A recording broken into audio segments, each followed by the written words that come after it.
Good evening. We are so happy that you're here with us tonight. When people ask me what my favorite part of being in New Hampshire is, having been here almost 3 years, I always say how civically engaged our community is, and this is a perfect example of that.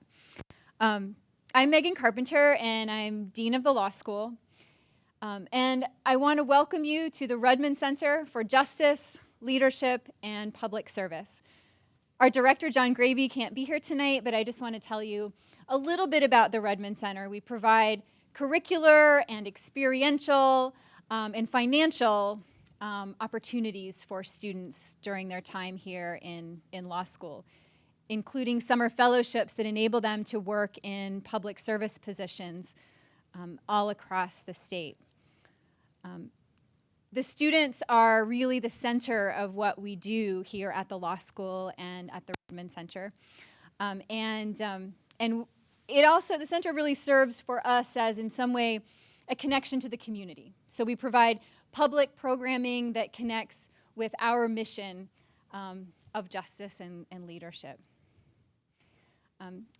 Tonight we have with us Congressman Tim Ryan. And we are so pleased to partner with the ACLU on this series of civil liberties and the presidency. Tim Ryan is a graduate of this law school in the class of 2000, and we just have a wall downstairs where candidates are signing kind of with a Sharpie. And so as he came in at the door, I asked him to sign the wall, and then it just struck me, maybe I should ask him if this is the first time he's vandalized school property. And he very carefully said, well, with permission. So I don't know, I'm dodging the question. But we're really happy to welcome him back here to the school tonight. And he's exactly the person that I was thinking of and talking of when I spoke at orientation just a few weeks ago. And I looked out at this full room of new incoming law students and said, as you go through your legal career, you can do anything and you can run for president. So I want to turn it over really quickly to Buzz Scher, who is, I think, one of Congressman Ryan's favorite professors. He's not in here yet. We can say whatever we want, right? Doesn't reflect well on his judgment. But first, I need to say sort of the disclaimer, which is that neither the ACLU nor the law school nor the Rudman Center is partisan or supports any particular candidate. So, do you want to say a few words about Congressman Ryan? Oh, do I ever? Thank you, Megan. It's true. Congressman Ryan, although I think of him as Tim, was a student in my evidence class and my trial advocacy class, and I supervised an externship of his when he was working for a soon-to-be convicted congressman in Ohio, whose seat he ended up taking, by the way. And he is one of the most genuine politicians I've ever met. He is what he presents himself as. There's no artifice to him. He's a genuine good guy. I hate to use the expression, he's somebody you want to have a beer with. And for those of you who are in my current evidence class, of which there is a surprisingly large number, I think, as I said to you at one point in an email, he is evidence that you can have a long and very successful professional career, even if you've taken evidence from me. The other way to look at that is, and this is for all of you, if you want to run for president, you can increase your chances by taking a class from me. So I could go on at great length, but then it's going to get embarrassing for Tim. So I could go on at great length about Tim, but I'm not going to. So Tim, are you still hiding out there, or you want to actually come in? Hi.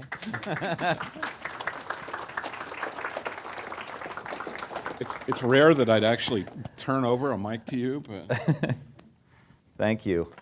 It's great to be back. Thank you, everyone, for coming. This building looks a lot different than when I was here in 2000. I don't need that. Even better. I could put my hands in my pocket, and people can yell at me for putting my hands in my pocket. So Buzz has been helping me all along here. And so if I do something spectacular in the course of this evening or any speaking engagement, it's Buzz's influence on me. If I fail miserably, it's me. Got it? Is this your crew over here, Buzz? Yeah, such as they are. Okay, great. So I'm going to talk to you, I think, for 10 or 15 minutes. I'm going to talk to you a little bit about the campaign, about why I'm running, and why, and the ideas I think that the country needs today. And then we'll have a broader discussion with all of you with Q&A. I've been talking a lot about the country needing to move from left versus right to new and better. I come from an area of the country in Northeast Ohio. It is like halfway between Cleveland and Pittsburgh. It's old steel towns, old auto industry communities, colleges and universities, but a lot of, they would call it, the perception would be the Rust Belt. Old steel belt, Rust Belt, and a struggling economy really since the late 1970s when the steel industry collapsed. And so on the ground for the last 20 years, I got into the state Senate 19 years ago. I was in the Ohio State Senate for 2 years, and then I ran for Congress in 2002 and won, and have been there since 2003. My wife is from there. She's a first grade school teacher. We have 3 kids. Mason is 16, Bella is 15, Brady is 5, and they all go to public school. We're very immersed in what's happening in the community. We had a General Motors factory that closed down. The third shift went about 2 years ago. The plant used to be about 16,000 people, and it went down about 2 years ago, 2.5 years ago, it was down to about 4,000. That was at 3 shifts, and then we lost the third shift, lost the second shift, and then we just lost the first shift.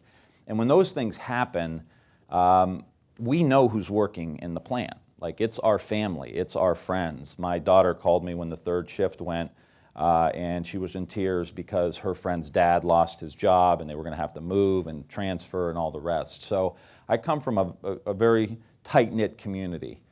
And through that process, I've developed the attitude that, how do we fix things? Like, we sit down and we work with business. I'm a Democrat, I'm a progressive Democrat, I'm a liberal Democrat, however you want to say it. But how do you work with business to get investments back into these communities? What are the things we have to do that are the most innovative things? I mean, that's one of the opportunities you have when the bottom falls out of your economy. You have the opportunity really to say, what's new and better? Like, what's the absolute most cutting edge thing happening today that we can implement in our schools, that we can implement in our economy, that we can implement in our healthcare system? So I just talked to you about a few issues that I'm really passionate about. They're the reasons I'm running for president. They're the reasons I'm excited about what can happen in this country. I know we're all dealing with politics today. Turning on the TV and hearing all the division and hearing the anarchy and the screaming and yelling. And everyone's trying to figure out now in the Democratic primary, where are you on the political spectrum? Are you left? You center left? You moderate? You socialist? Like, where are you? And the same with on the Republican side. And to me, it's just like, we have blown through this left-right divide in so many different ways, and there are so many solutions that are new, and I'll just share with you a few of them. So I want to talk to you a little bit about education, putting my hand in my pocket. I want to talk to you a little bit about the economy, and I want to talk to you a little bit about healthcare. For the economy, we've got to figure out new and better, right? So we have lost the middle class in the United States. So I just read an article a couple weeks ago. CEO pay from 1978 to 2018 went up 940%. And the average worker pay over the same period of time went up 12%. So how do we create an economy that actually helps us rebuild the middle class? And of course it's complicated. But what I would like us to do is start to focus on industrial policies where the government and the private sector and research institutions and infrastructure investments are all moving in the same direction. And there are 3 or 4 areas that we can do this. One, I think, is electric vehicles. There are going to be 10 million electric vehicles made in the next 10 years. I want half of those made in the United States. I want those jobs unionized so that they are middle-class jobs. I feel like sometimes as Democrats we focus too much on $15 an hour. I voted a few weeks ago, the fight for 15, how to raise the minimum wage and eventually get it to 15 bucks an hour. But 15 bucks an hour is $30,000 a year. People can't raise a family off that. You can't live off that. And so I want us to focus on how do we dominate the electric vehicle market? How do we use the Department of Energy? How do we use the Department of Transportation? How do we use research and development that's happening in the government?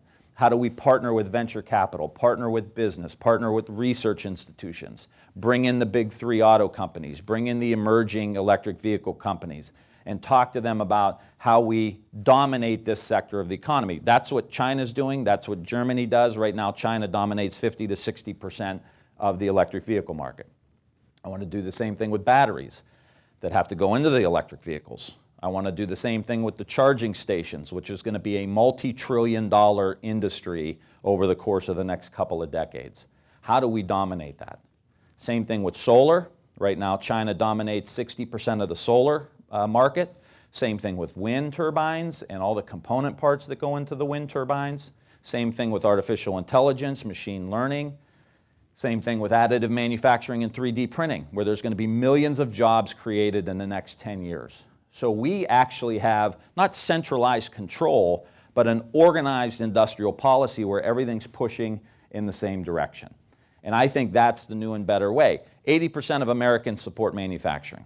So we shouldn't get into some left, right, Democrat, Republican fight over what the future of the country should be. There may be some arguments about whether those jobs should be unionized or not, but there are Republicans in the country who support unions. And I think if we're going to get the wages back up, not that the new economy can all be unionized, but I think there are some portions that can be. And as we've seen unionization decline in the United States, we've seen wages decline. Second thing is education. We've got to change the conversation in education today, especially K through 12, away from how do we get better test scores to how do we take care of our kids. And today, our kids are coming to school in trauma. And this is a very difficult conversation, I think, for us to have as a country, but it's real. And as I said, Andrea, my wife, is a first grade school teacher. I've been working in these schools my entire career, and we're seeing kids come from communities and families that have, in Ohio and here, huge opiate issues. I went to a school a couple years ago in my district that had lost 7 parents to overdoses in the previous 6 months. And everybody in that school was dealing with that trauma, those adverse childhood experiences. So I'm proposing a mental health counselor in every school. I want social and emotional learning curriculum in every school to actually teach kids how to self-regulate, how to cultivate awareness, how to get themselves out of fight or flight mode. We've learned more about the brain in the last 20 years than the previous 200. And what we know now is when you're in fight or flight, when you're in trauma, you literally can't access the part of your brain, your prefrontal cortex, that is necessary for you to learn. And so to me, that's essential for us to focus on an agenda that actually takes care of their kids. Play therapy, music therapy, art therapy, as I said, mental health counselor in the school. I also think we need to build up vocational education to get kids prepared. I think it was a mistake for us to really disinvest in vocational education. So how do we get kids on a track to take the jobs in electric vehicles, wind, solar? Most of those are going to just take a year or 2 certification or education after high school, but let's get them on a track and take care of as much of that as possible while we're paying for K through 12 to really try to streamline the system. So people come up to me after and say, what's your climate change plan? Well, building electric vehicles, right?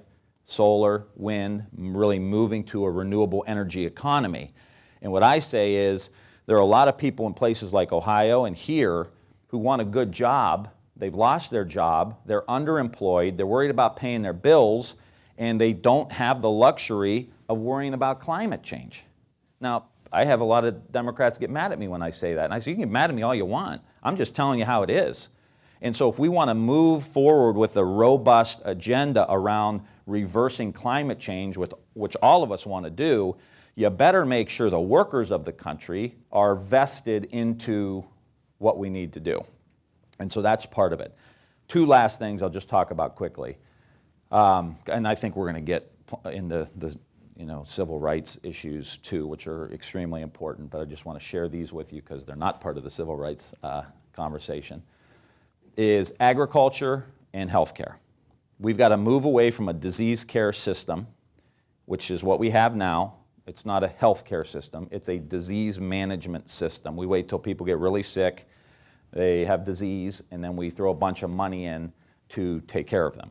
Pharmaceutical companies come in and make a bunch of money. Health companies come in and make a bunch of money. When 2/3, no, it's actually 3/4 of our health care costs are from chronic diseases that are largely preventable.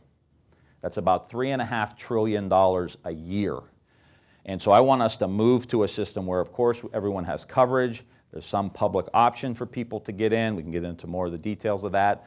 But how do we start reversing chronic disease in the United States? And the upside is it's doable. There are many programs out there today. They're not broad enough, they're not deep enough, they're not funded enough that do things that reverse chronic disease. Things like food is medicine, where you literally so a type 2 diabetic costs about $14,000 a year. Every single year you have type 2 diabetes. For a $5,000 to $10,000 intervention using food as medicine, you can begin to reverse type 2 diabetes. And this is happening all over the country. And so you want to pay $14,000 a year every single year, or you want to pay $5,000 to $10,000 one time and start reversing diabetes. I met a woman in Iowa who luckily got into a program, lost 90 pounds, got off of like 5 to 10 prescription drugs that she was taking, and she says, I only have one pill left, and I've reversed my type 2 diabetes by 80%. That's new and better. Lastly is with agriculture. We've got to move away from this industrial agriculture system that we have today. There are monopolies running the whole thing. They grow fake food, becomes very highly processed. I want to move to a regenerative agriculture system that actually takes care of the soil, that farmers are actually making money in a regenerative agriculture system, and we can begin to reduce the subsidies that these farmers are getting because they're going to start making money on their own. They're the only farmers now in the country that are making money, are the regenerative farmers. And here's the kicker. This type of farming actually sequesters carbon. It's called no-till farming, and you plant crops in the off-season, and you just leave them. And the carbon just keeps going into the ground, into the ground, into the ground. And so what's my climate plan? Regenerative agriculture, building electric vehicles, wind and solar, and moving towards a renewable economy. This, to me, is new, it's innovative. We're going to save a lot of money through healthcare by reversing chronic disease, and we can take that money and make the investments that we need to into making sure kids can go to school, and to reducing the federal deficit, which is about $1 trillion a year that you're going to have to pay if we don't do anything about it. And so I think we can move forward in a very responsible way with some innovations that are already happening. And I'll just say lastly, so we can get moving, all of these have bipartisan support.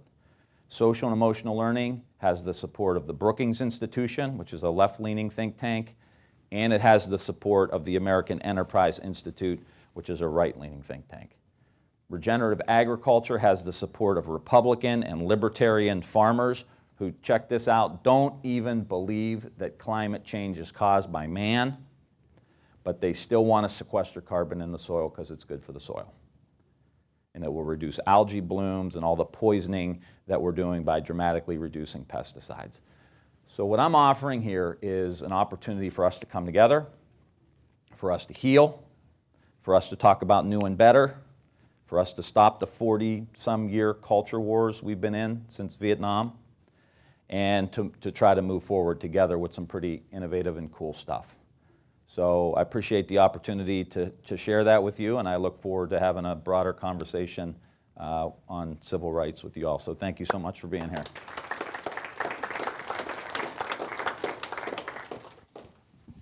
Thank you so much, Tim. We're going to start with a variety of questions. Let's do it. But I'm going to take the privilege of asking the first one. You're in New Hampshire. We're one of the few states that has passed a constitutional amendment providing a right to privacy. We're the only one that has phrased it like we have. So in a state that cares deeply about privacy, one of the things that comes up at a lot of these forums is the threat to privacy posed by Google, Amazon, Facebook, these giant tech companies. As president, how would you make sure that these sorts of companies protect personal privacy? Well, first and foremost,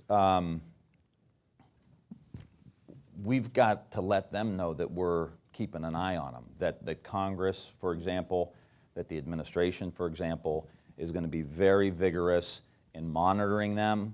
This has a campaign finance aspect to it. I'm for publicly financing campaigns because the influence of money in politics is so significant.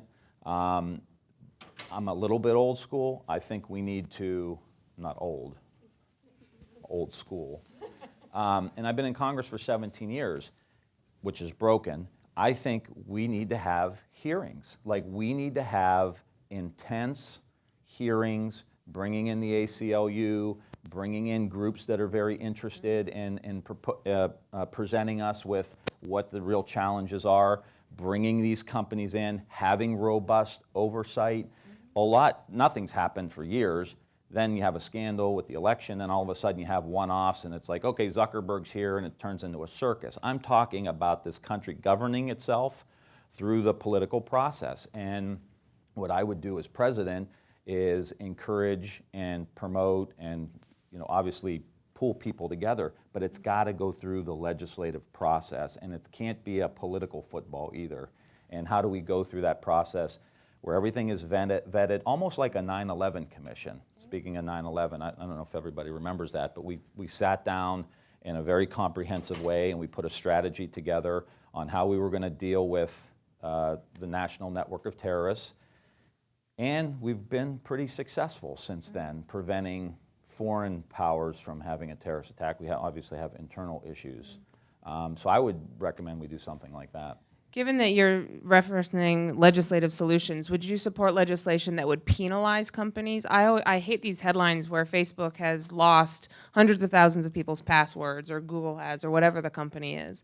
Would you support a penalty in those instances? I would, but it's like some of these penalties are jokes. Like they factor in the penalty to the cost of doing business. They're like, I know we're going to get caught, and I know it's going to cost $5 billion, and we'll write the check and we'll just keep going along our merry way. So if we do have penalties, it's got to be very much Teddy Roosevelt-esque. Like, we are going to break you up if we have to.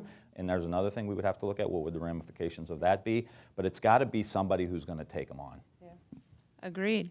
We're going to take questions from the audience as well. So please raise your hand. I'm especially looking at the students over here, because I believe you're going to get evaluated on the quality of your questions.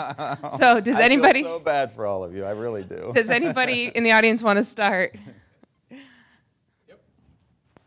Okay, you started at the beginning talking about the need for both sides of the spectrum to come to a common end game.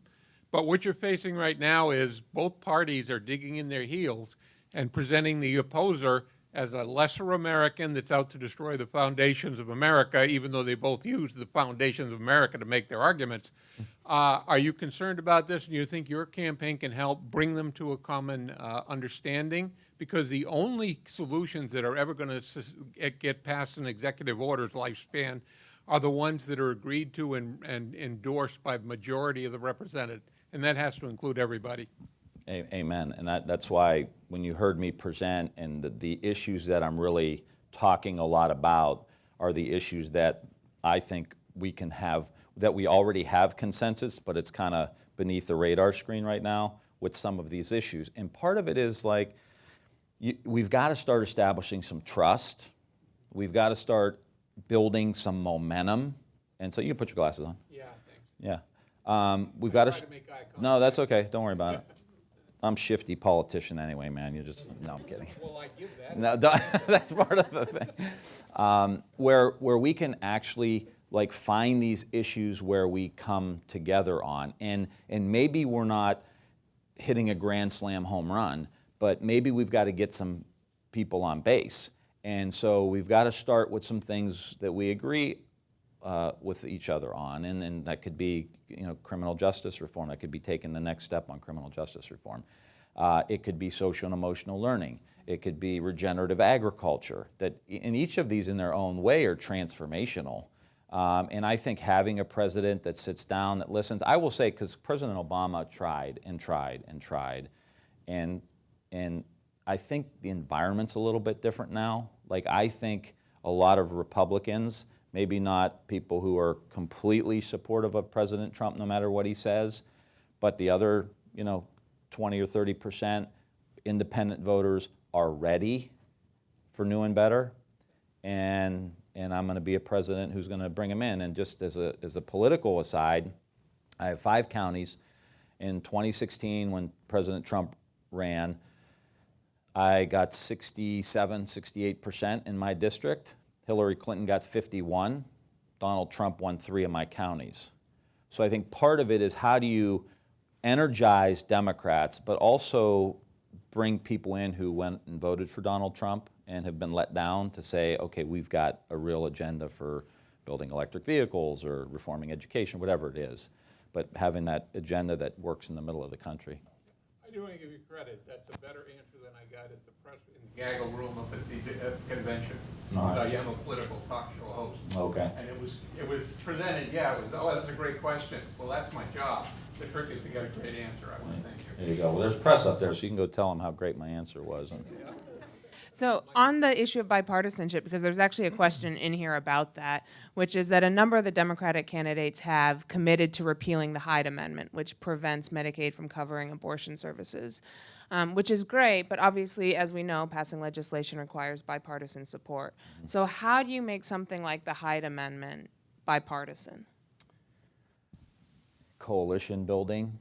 I think there are a lot of moderate, I don't even know what the labels mean anymore, I just get tired of using them, but I think women who are registered Republicans or independents, men who are registered Republicans would agree with that. And then how do you take a deep enough breath to actually bring everybody together to talk about it, as opposed to, God, it seems like everything we say here, throw out an issue and it's like everybody goes into their camp, right? Everybody puts their t-shirt on, red or blue, and then has the fight. So you got to have a president that like is really willing to sit down and do the kind of the grunt work of just meeting after meeting after meeting to just build that coalition and making sure there's Republicans that are there. And I think when you look at Planned Parenthood, a lot of Republican support for Planned Parenthood, you know? So I think there's an opportunity to do it. There's a Planned Parenthood person, I believe, in the audience. My understanding is there's a question. We can give in.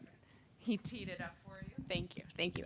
So, yeah, take a note. So my question is about the Trump-Pence gag rule and what you would do to reverse or repeal that. For those of you who don't know, the gag rule blocks reproductive health caregivers from federal funding if they choose to refer their patients for abortion care. And the second part of that question is, why should voters trust you to fight for reproductive justice when you were anti-abortion until a few years ago? Great question. You gonna let her talk to me that way, Buzz? No. I'm glad you asked it, because I think it's a really important thing. One, I would reverse it. not just domestically, but also work to reverse the international gag rule as well. So you're right. So when I started, I told you I come from Northeast Ohio. I grew up Catholic. I went to Catholic schools, and for, I guess, 13 or 14 years, I went to Catholic school. We were very involved in our church and all of that. And when I got into politics, I honestly didn't give this issue, a whole lot of thought. And so I went in as a pro-life Democrat from Northeast Ohio. And when I got in, I started trying to work with a very good friend of mine, Rosa DeLaura, who's a congresswoman from Connecticut, and very involved in Planned Parenthood, very involved with NARAL, very pro-choice. And I wanted to work with her on the question of how do we reduce the need for abortion. And I was focusing, and we were trying to focus on contraception. Like, how do we get contraception out to people, primarily women who can't afford it? And so that was the conversation we were having. Through that process, I was working with Planned Parenthood, was working with NARAL. They were absolutely terrific. Like, they didn't say, oh, you're a pro-life Democrat, like, get out. They really engaged me. And over time, my votes started to change, my committee votes and everything else on some of these issues. And I started to meet women who had abortions. And I never knowingly met a woman that had an abortion, let alone have a conversation with them about it.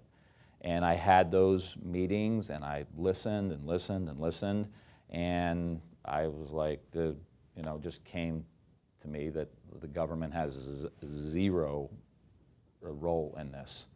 And then when we were having our kid, watching my wife go through it and her relationship with her doctor and all of that, at that point, like I said, I'd been changing my votes, but at that point, for me, it was like, I'm done, and I wrote an op-ed, like, I'm officially, changing.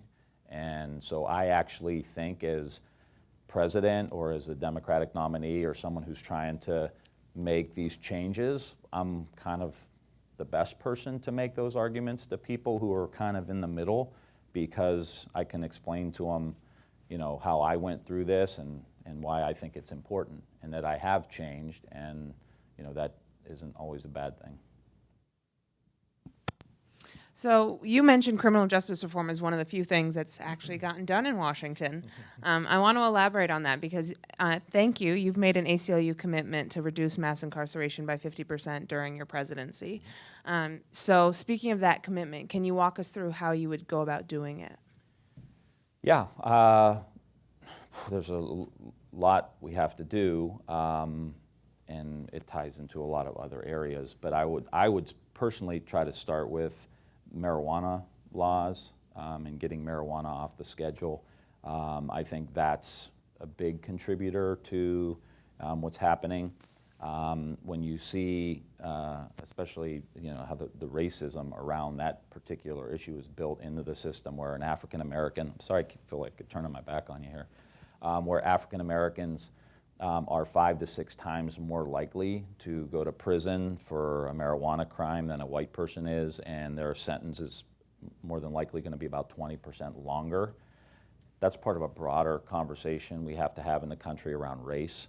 And so trying to deal with that, I have a bill that is a police immersion bill, which I talk a lot about in the context of gun issues between cops and kids of color. And basically it has the support of the FOP and the NAACP. And again, trying to move together on an issue where we have left and right, we have the police and we have the NAACP moving together in this police immersion, which gets into bias that many cops are unaware of, helping them through immersion training and putting money behind this immersion training to actually get to the root cause of the problem. So you can do the marijuana piece. You need to continue to invest into public defenders, which is very difficult today because how overwhelmed public defenders are in the United States, especially in urban areas. where you're just plowing through and you're giving them basic representation, but in many instances you're not getting into the case in the level of detail that, you know, a Buzz could help you. Slide that in there, Buzz, no problem. Buy me a beer later. Well trained. Thank you.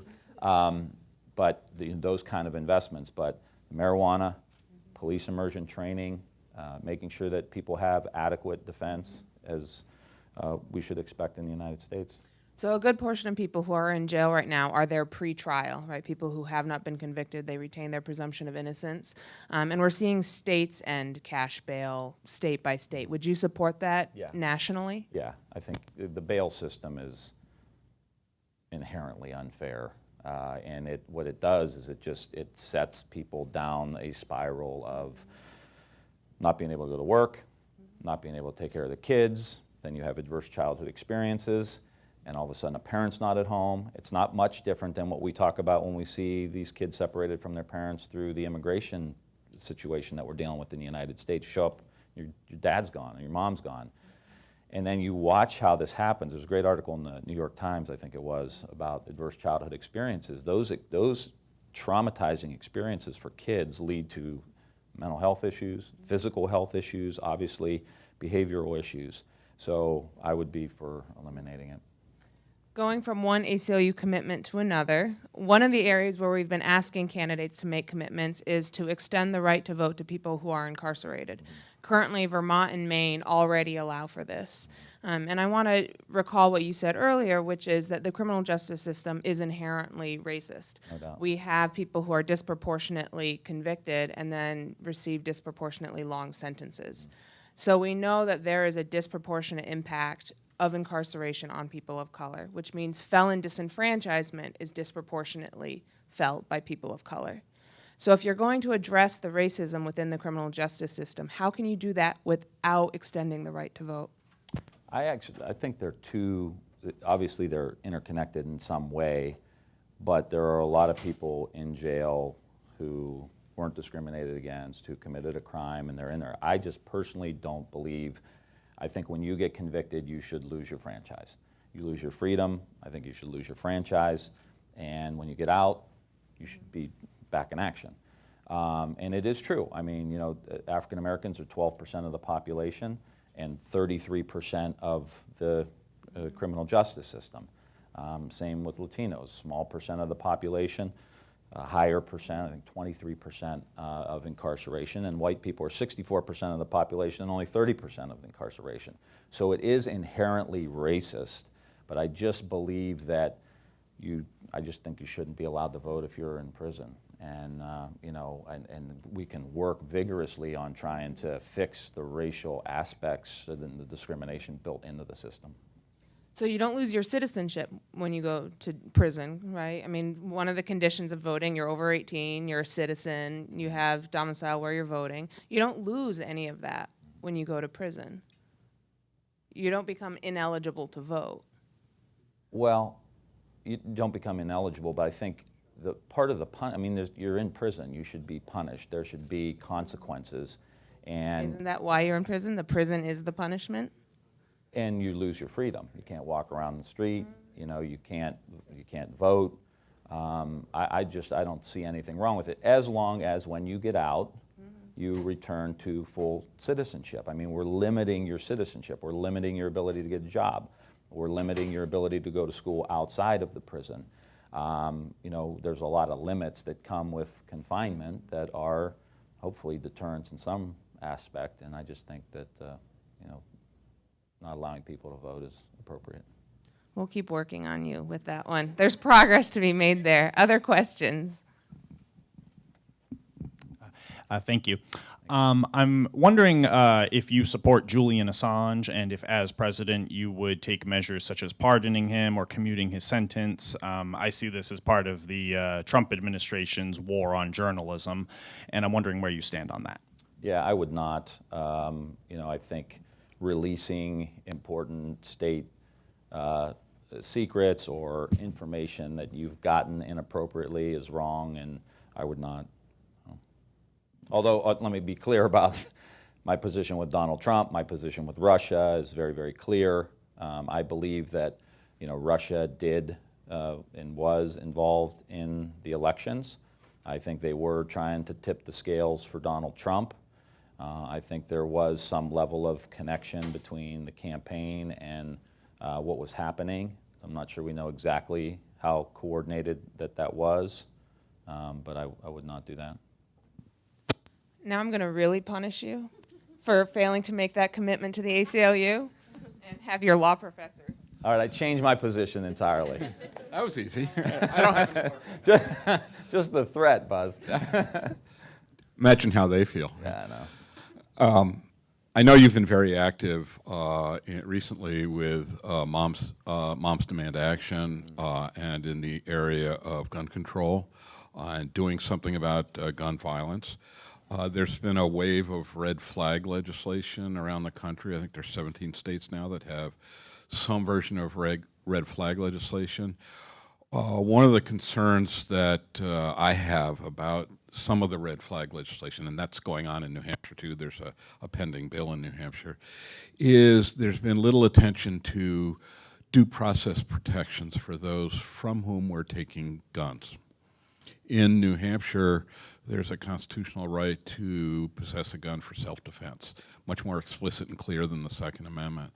Yet there are proposals to take people's guns away after hearing where the rules of evidence don't apply, and they don't have a right to counsel. So I'm wondering, in terms of due process protections, how do you come down there? Yeah, again, go through the committee process, vet these ideas, bring in experts, or you if you're available,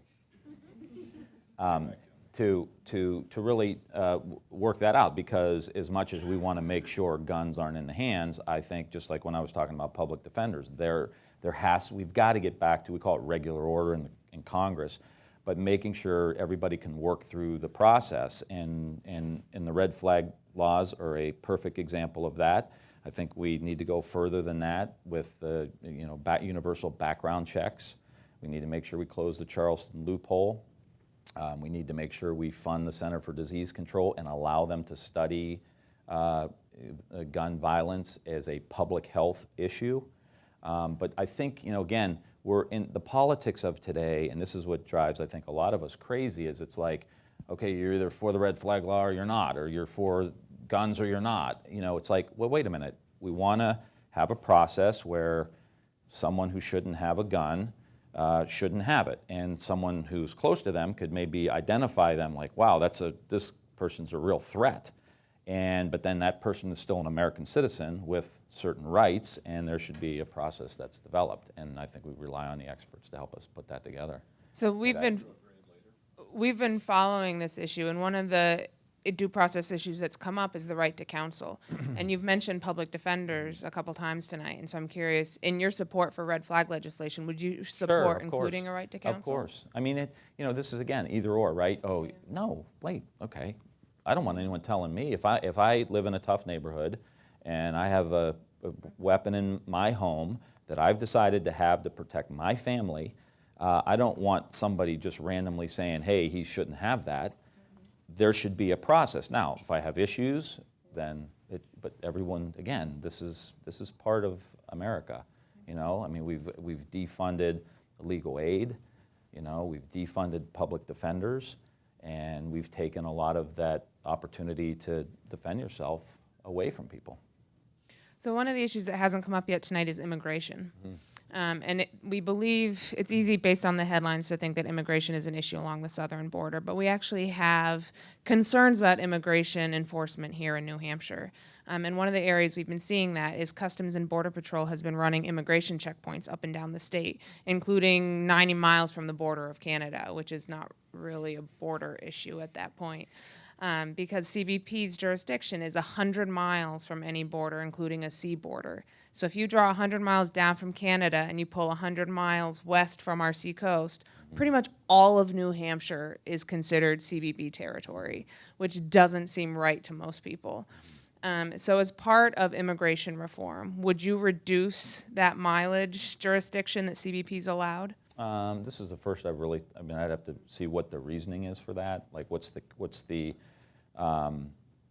not the case law, but the evidence over the years of why they would need that type of room. Maybe it's different in the South than it is in the North. I don't know.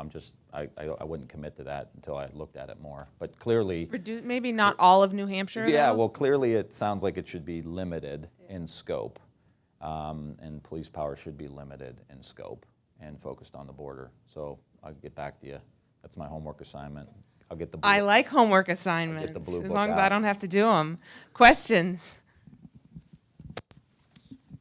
Hello, Congressman Ryan. So, the advancement of technology in this country, there's been many positives have come of it, but some of the negatives are of local and federal governments to overstep their boundaries while using this. So, one of these negatives is facial recognition technology. Would you support a ban of facial recognition technology across the United States? Yeah, that seems to me to be I would have to learn more about it, exactly how it's being used, but to me, that seems like a protection we should have. By the government specifically, I think is one of the issues. Right now, facial recognition technology, we've been looking at that because there's a facial recognition ban bill being introduced this session, is that it is wildly inaccurate, particularly for people of color, the elderly, and the young. Basically, it's really good at identifying middle-aged white guys, which is obviously not the target that police tend to go after. Yeah. And so the concern is that it would be disproportionately used and incorrectly used against marginalized populations. Okay, well, I'd naturally come down against that, but I'd love to learn more about it. When you first asked it, I was worried about how I'm going to get my phone to open, you know. Other questions? Yes, from a student. Hello, Congressman. Whoa. My question is a pretty local one, but also relates to the conversation. Actually, I'm circling back to the conversation about social and racial justice in the 2020 campaign. So as you may know, our school has changed its name recently from University of New Hampshire School of Law to University of New Hampshire Franklin Pierce School of Law. Sorry, it's a bit of a mouthful. Just this summer. The change was meant to honor the school's well-deserved and hard-fought reputation of and history of being a powerhouse in the IP world. However, some students and other people outside the school, like the National Black Law Student Association, have taken issue with the name change. And then the concern stems from not the history of the school, but the history of Franklin Pierce himself, his pro-slavery legacy, specifically his support of the Fugitive Slave Act and the Kansas-Nebraska Act, which expanded slave owners' rights and bolstered the violence towards and the oppression of millions of Black Americans. As an alum and presidential candidate, what is your opinion on this name change to include once again the name Franklin Pierce? Well, that's the first time I've been asked that. I don't have a position on it yet. I think these are all pretty difficult issues when we're talking about the history of our country, which obviously has a very checkered past, especially around race, especially around slavery. We could extend that same viewpoint in many ways to Jefferson and Washington and so many others. And so I'm hesitant to just say, we should not name anything based on anybody in our history, because we would eliminate a good deal of people who also did very, very good. So I'm not taking a position on it right now, but I worry that if we keep going down this road. Now, what I would say is, how do we use this as a teaching moment to talk about, I love, the idea of trying to learn from this and trying to bring it into the current conversation that we're having, and recognizing that, there are people that do really great things, but we're part of institutions that we find repugnant today. So I'll have to think about it some more. I don't want to, but I appreciate the question and bringing it to my attention. We have a really insistent young person up here who I think will be the youngest person ever to ask a question. So These are the hardest. These are the ones I worry about the most. I panic. Yes, sir. What do you mean by making schools better? Making schools better. Well, Yeah. Start by making them fun. I didn't really enjoy going to school all that much, like when I was, younger.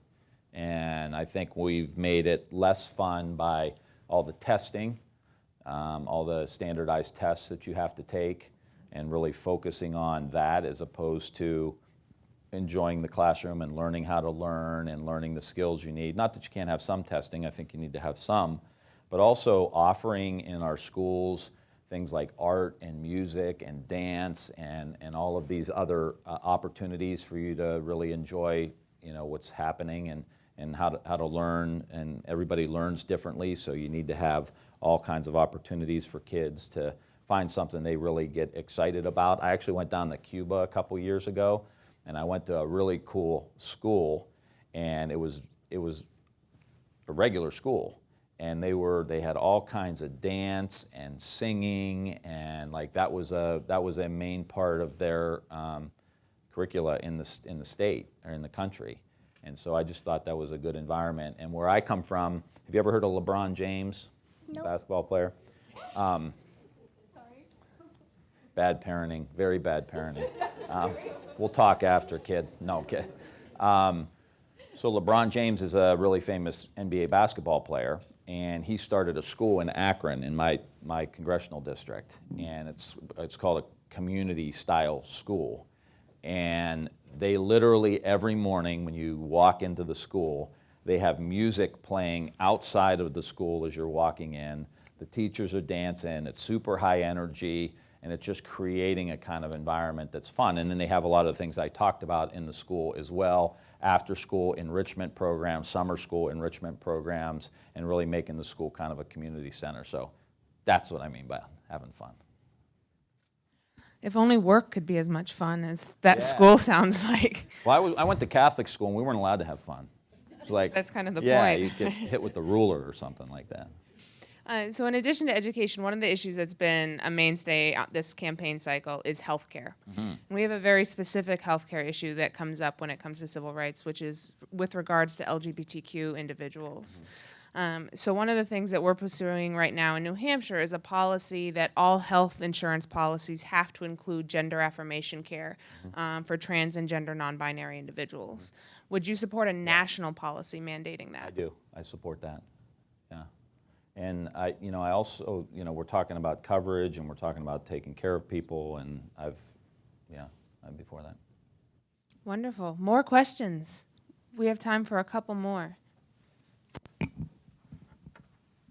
A follow-up to that question. A number of states are working to adopt safety and a variety of protections for LGBTQ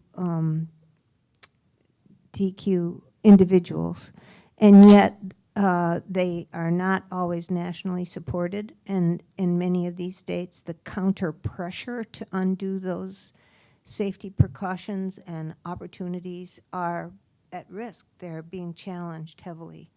And the national level, in terms of differences across states, are there any things at the national level that you would do to make interventions to protect and enhance the opportunities and recognition of these kinds of individual issues?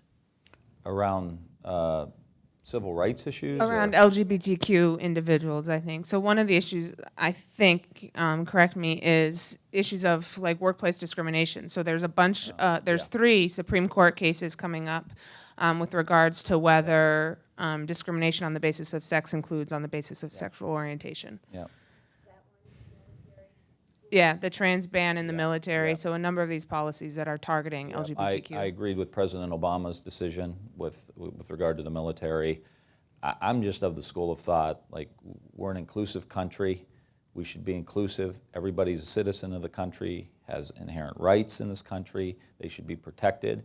And no different than in the 50s and 60s, the federal government has a responsibility of upholding these rights, even if in certain states that there is an issue. And that means who you're going to appoint to be your attorney general, who's your secretary of labor. because a lot of that stuff is held in an administrative way. And then who are you appointing to the federal bench? Because as this is going up, and I think it's at the Supreme, these cases, all three are at the Supreme Court now, aren't they?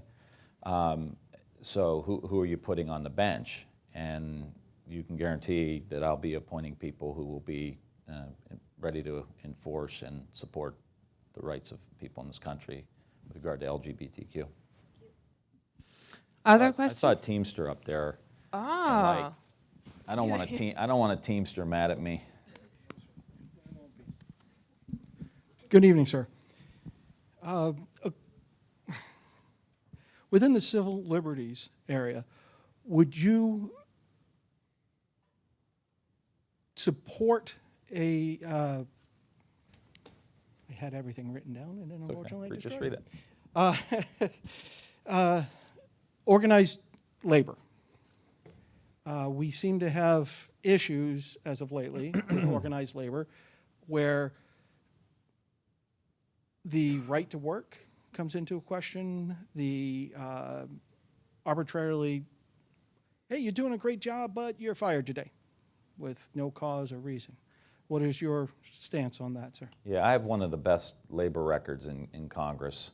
I believe that we should increase the opportunity and ability to organize through things like card check, where we passed it out of the House in 2009, I think, and we almost got it through the Senate, but we couldn't, which I think would have dramatically changed the makeup of the country. We've seen union membership dip in the last 30 or 40 years from close to 30% or so down to less than 10% in the private sector.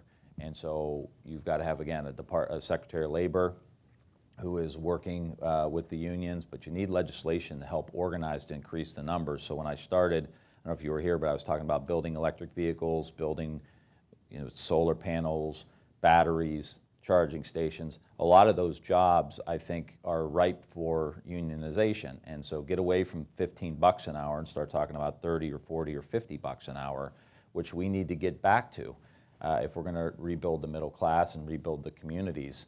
So I'm a pretty strong and vocal labor person, and I think Democrats, in my opinion, have gotten away from advocating for labor, and it's weakened our party, and it's helped erode the middle class. And again, there are a lot of opportunities for us.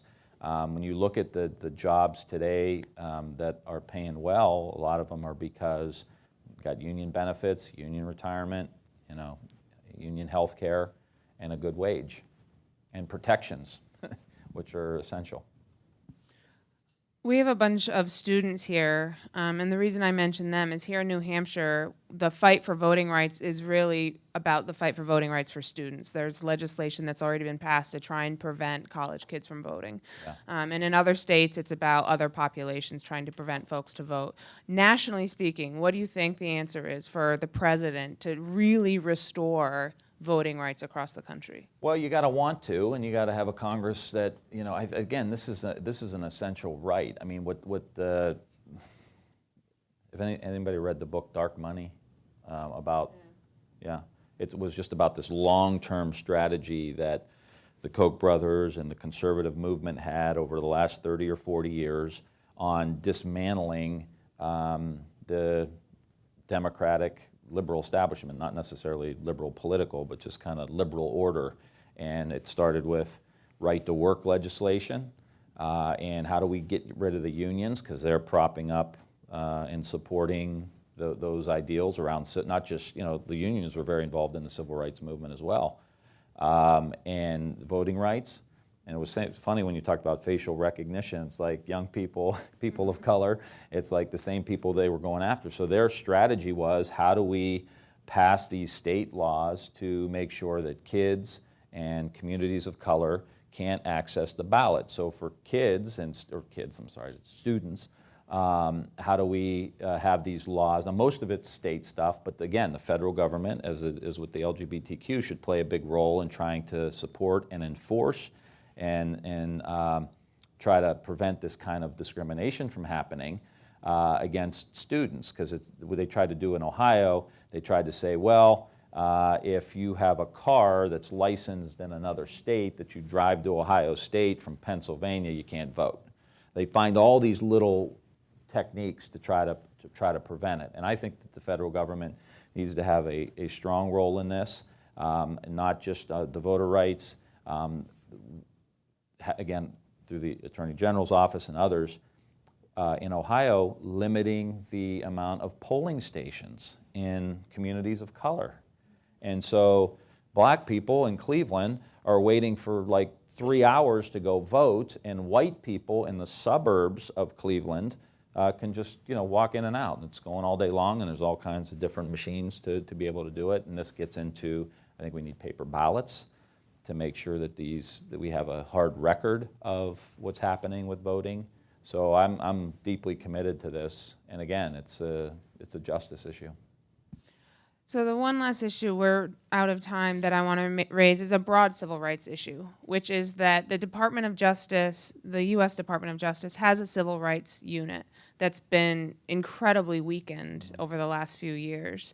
It used to investigate issues of voting rights. It investigates issues of police reform and police abuse. Yeah. And it's not really being allowed to do that right now. Yeah. So as president, what would you empower that civil rights unit to do, and how would you do that? Well, they have an obligation to enforce the constitutional rights of citizens of the country. And you look back into the early 1960s when a state was discriminating against an African-American student who wanted to go into a public institution. Who was the person walking that kid into the school? It was someone from the Department of Justice, Federal Department of Justice. I mean, you watch that video of these students getting walked in, and you're like, that picture is the difference between the federal government that enforces constitutional rights that you inherently have as a citizen of the country versus a state, the old states' rights issue where the state wants to take it away. And I think any instance, we've allowed them to define the federal government just as big government and big programs. But there's a reason why the federal government has the powers that it has, and we established the government the way we did to make sure that those rights that you have, those constitutional rights that you're born with when you're an American citizen, go with you wherever you walk, wherever you go, you take those rights. Whether you're LGBTQ, person of color, student, you have inherent rights, and the federal government has the power to enforce those rights, and that happens through the Civil Rights Division and the Department of Justice in the United States. So someone who is intentionally trying to weaken that aspect of the Department of Justice has ulterior motives, in my opinion. So as we end, I am just going to note inherent rights include voting rights, which would include people who are incarcerated. Everybody, I'm hoping the Congressman will stick around for some other questions or selfies, but Sure. give him a Hang hand. out. Thank you. And if you don't already, please follow the ACLU of New Hampshire and the Warren B. Rudman Center on social media. We'll be doing more of these events with additional candidates moving into the fall, so please stay tuned. Thank you so much for coming out tonight. Thank you.